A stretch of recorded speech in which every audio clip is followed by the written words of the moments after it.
Hi, so my name is Dr. Akshit Yadav, and the topic of my presentation is brainstem syndromes. Now, the brainstem is a structure that connects the cerebrum of the brain to the spinal cord and cerebellum. It is composed of three sections in the descending order. Those are midbrain, pons, and medulla. It is responsible for many vital functions of life, such as breathing, consciousness, blood pressure, heart rate, and sleep. Now, the brainstem contains many critical collections of white and gray matter. Now, the gray matter within the brainstem consists of nerve cell bodies and forms many important brainstem nuclei as well. And the white matter tracts of the brainstem include axons of nerves traversing their course to different structures. Now, these axons originate from cell bodies located elsewhere within the CNS, and some of these cell bodies are located in the brainstem as well. These tracts travel both to the brain and from the brain, that is your afferent pathways and your efferent pathways, such as your somatosensory pathway, your corticospinal tracts. Now, 10 of the 12 cranial nerves arise from the cranial nerve nuclei that are present inside the brainstem. And clinicians can localize these lesions according if they have a basic concept of these anatomic structures. So let's start with the presentation. So brainstem syndromes are basically a subtype of stroke. And these are caused by either an ischemic kind of an injury or a hemorrhagic kind of injury. And ischemic strokes are far more common than a hemorrhagic stroke. So this is just a basic overview of the brainstem. So you have your midbrain, you have your pons, and you have your medulla. So midbrain, also known as the mesencephalon, this is involved in the visual and auditory processing. It also has structures that regulate your arousal, your attention, your sleep-wake cycles. And the midbrain also plays an important role in your eye movement, your pupillary dilation as well. Now, the pons, similar to the midbrain, has certain cranial nerves which contribute to facial movement, hearing, and other functions. And it also has connections, thorough connections with the cerebellum, so it can affect your balance and your posture as well. And medulla is the lowest part of the brainstem, and it controls vital functions such as breathing, heart rate, blood pressure, and even digestion. And it has nuclei that regulate reflexes such as coughing, sneezing, and swallowing.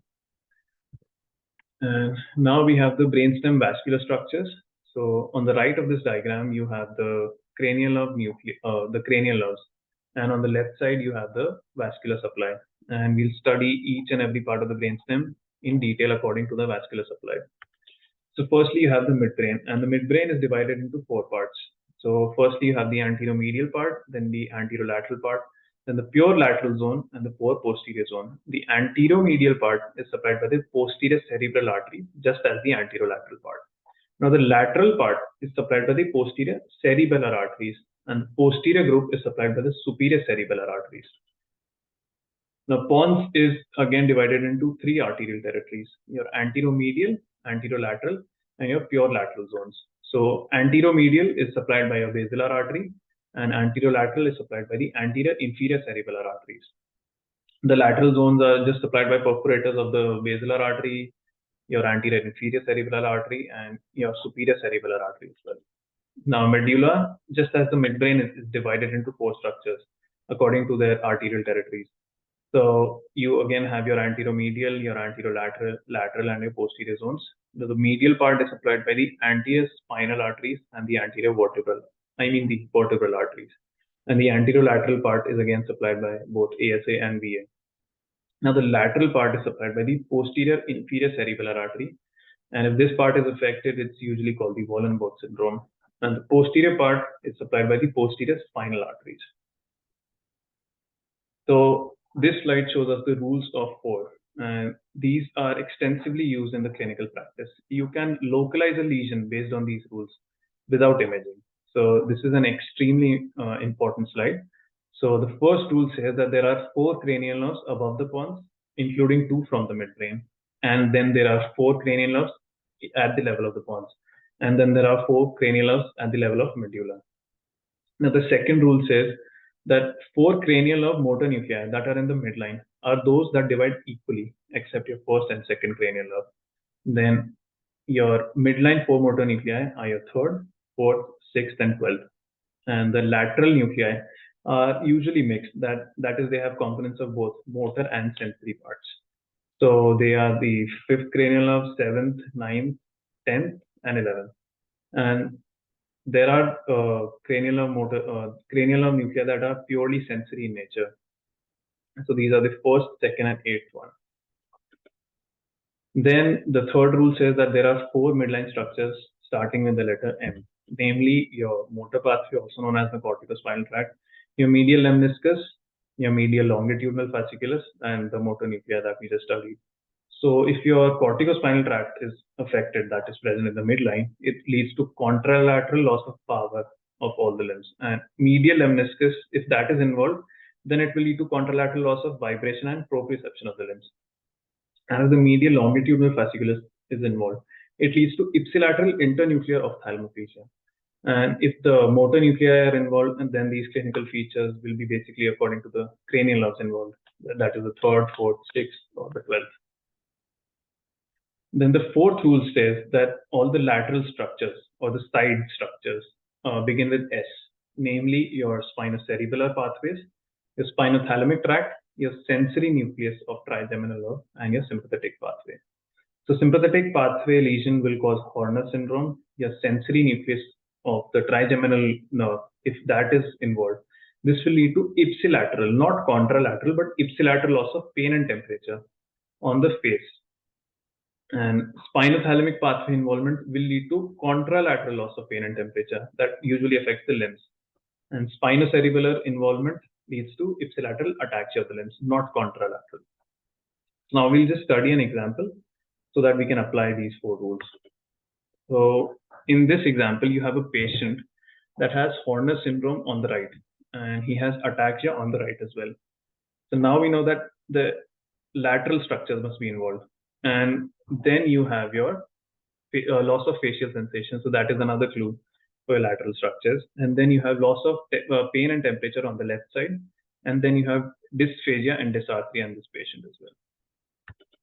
So this is a classic example of Wallenberg syndrome, also known as the lateral medullary syndrome. And loss of blood supply to the pica. So this is the cause of lateral medullary syndrome.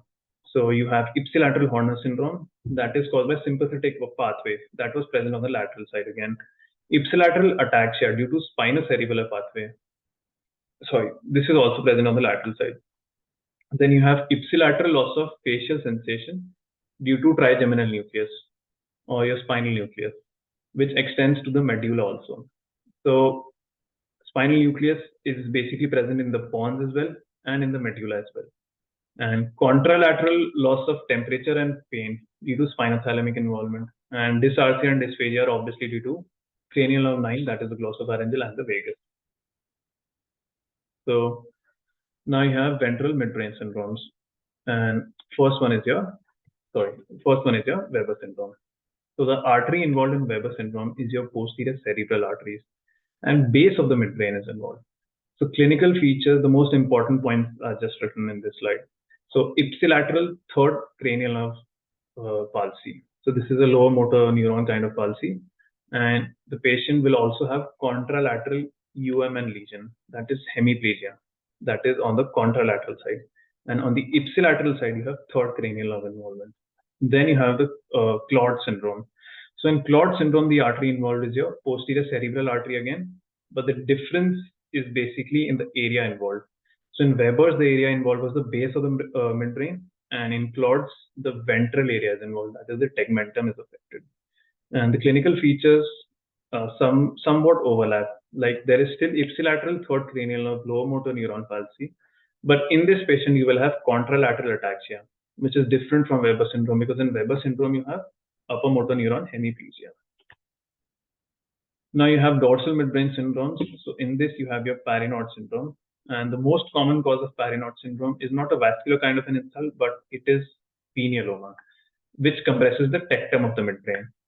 So clinical features of this are there is vertical gaze palsy. The patient is always looking down, and there is overactive levator palpebral superioris. There is lid retraction in this patient. And then there is light near dissociation. So accommodation reflex is present in this patient, but the pupillary reflex is absent. And convergence retraction nystagmus is also seen in this patient. Then you have your Nathan-Agel syndrome. And in the Nathan-Agel syndrome, you can have all of the above clinical features, but an important differentiating factor is present in the syndrome, that is ipsilateral third cranial nerve palsy and ataxia is present. That is not present in Parinaud syndrome. So this is how you can differentiate between Parinaud and Nathaniel. Then you have your Pontine lesions, and these can be divided into ventral, dorsal, and lateral lesions. So your ventral Pontine lesion, also known as your Millard-Gobler syndrome, is so this causes ipsilateral facial nerve palsy, that is the seventh cranial nerve, and ipsilateral abducens nerve palsy, your sixth cranial nerve. And this also causes contralateral hemiplegia.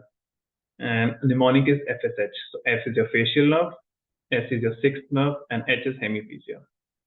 Then you have a dorsal pontine lesion, also known as Fowell syndrome, and ipsilateral facial nerve palsy occurs. And there is also gaze palsy in this patient, and contralateral hemiplegia is present. So the mnemonic for this is FGH. F is again for facial nerve, G is for gaze palsy, and H is for hemiplegia. So the thing that differentiates Fowell syndrome and Medullary syndrome is gaze palsy and abducens nerve involvement. Then you have the famous Logden syndrome, which is also due to a pontine lesion. And patient is conscious and awake, but he has no ability to produce movements. So there is major involvement of pons and some involvement of medulla and midbrain also according to literature present. And artery involved is the basilar artery. And clinical features is basically the patient has quadriplegia, and there is loss of voluntary facial. There is loss of voluntary tongue movement. Patient cannot have any mouth movements. The only thing present in this patient is blinking, that the patient will blink, and loss of horizontal eye movements only, not vertical. So vertical motion of the eyes is present and the patient can blink. These are important clinical features of Logden syndrome. Everything else is gone in this patient. Then you have lateral pontine lesions. So in this patient, you have ipsilateral ataxia, you have contralateral loss of pain and temperature, and contralateral hemiplegia. Plus there is ipsilateral spinal nucleus and facial weakness, because spinal nucleus and facial nerves are always present on the lateral side. And then you have medullary syndromes. So the first one is your lateral medullary syndromes. So clinical features, the higher mental function in the patient is affected. Now the cranial nerves affected in a medullary lesion are 7, 8, 9, and 10, and plus the spinal nucleus of trigeminal. So the spinal nucleus is present in the pons and in the medulla as well. So if your seventh cranial nerve is affected, your anterior two-thirds of the tongue, so the taste sensation is gone. Your anterior two-thirds of the tongue is affected. This is due to facial nerve involvement. Then if vestibulocochlear nerve is involved, then the patient has tinnitus, he has ataxia, he has vertigo, he has dizziness as well. And if the glossopharyngeal and the vagus nerve is affected, then the patient has dysarthria and dysphagia. Now the important thing that we forget is, due to vagus nerve involvement, dorsal nucleus is affected, and this can present as ANS features. So this is very important, that is usually forgotten in lateral medullary syndrome. Then obviously you have your spinal nucleus of cranial nerve, fifth, or the trigeminal nerve that is involved, and this causes ipsilateral loss of sensation of face. And obviously Horner syndrome, because this is a lateral lesion. So your sympathetic pathway is involved. And there is ipsilateral ataxia and contralateral loss of pain and temperature. So that was the lateral medullary syndrome, and now you have the medial medullary syndrome. So medial medullary syndrome, obviously your motor fibers are affected according to the first rule. And motor fibers, if motor fibers are affected, then the patient will have contralateral hemiplegia. And if the 12th cranial nerve is involved, there is ipsilateral weakness of the tongue, because the 12th cranial nerve is also present in the midline. And if medial lemniscus is involved, then there is contralateral loss of the posterior column findings. So patient will have loss of proprioception, vibration. And if the medial longitudinal fasciculus is involved, so the patient has internuclear ophthalmoplegia.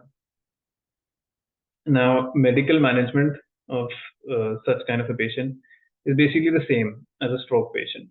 So you give aspirin within 48 hours, and this aspirin is usually continued lifelong in such patients, either on a weekly dose or on a daily dose, but usually it's a daily dose. Now there is anticoagulation is also done in these kind of patients in carotid embolic stroke only, and the drugs used are your factor Xa inhibitors.